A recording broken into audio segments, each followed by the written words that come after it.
నమస్తే ఫ్రెండ్స్, మన సినిలోకం ఎక్స్ ఛానల్కి స్వాగతం. మలయాళం నుంచి వచ్చే క్రైమ్ థ్రిల్లర్ సినిమాలకి ఎప్పుడూ ఒక స్పెషల్ క్రేజ్ ఉంటుంది. అలా షేన్ నిగమ్ హీరోగా వచ్చిన లేటెస్ట్ మిస్టరీ థ్రిల్లర్ మూవీ దృఢం.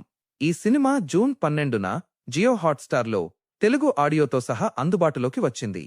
ఇందులో షేన్ నిగమ్ లీడ్ రోల్ చేశాడు. 2 గంటల 8 నిమిషాల నిడివి ఉన్న ఈ సినిమా ఎలా ఉందో ఇప్పుడు చూద్దాం. కథ చాలా సింపుల్. కొత్తగా పోలీస్ ఉద్యోగంలో చేరిన విజయ్కి ఒక ఊరిలో డ్యూటీ పడుతుంది. మొదట్లో అంతా మామూలుగానే ఉంటుంది. కాని కొద్ది రోజులకే అక్కడ వరుసగా కొన్ని క్రైమ్ కేసులు బయటపడతాయి.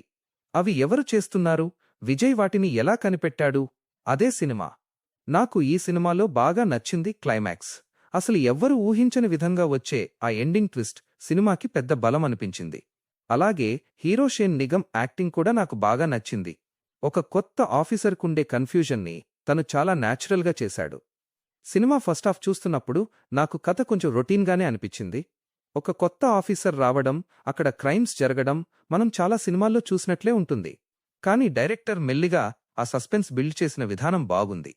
సెకండ్ హాఫ్కొచ్చేసరికి ఆ మిస్టరీని రివీల్ చేసే ప్రాసెస్ కొంచెం స్లోగా సాగినా లాస్ట్లో వచ్చే ఆ క్లైమాక్స్ ట్విస్ట్ మాత్రం సినిమా చూశాక ఒక మంచి ఫీలింగ్ ఇస్తుంది.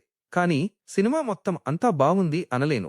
డైరెక్టర్ కథని చెప్పిన విధానం అక్కడక్కడా చాలా స్లోగా అనిపించింది. కొన్ని చోట్ల డైలాగ్స్ కూడా చాలా సాగదీసినట్లుండి కొంచెం బోర్ కొట్టించాయి.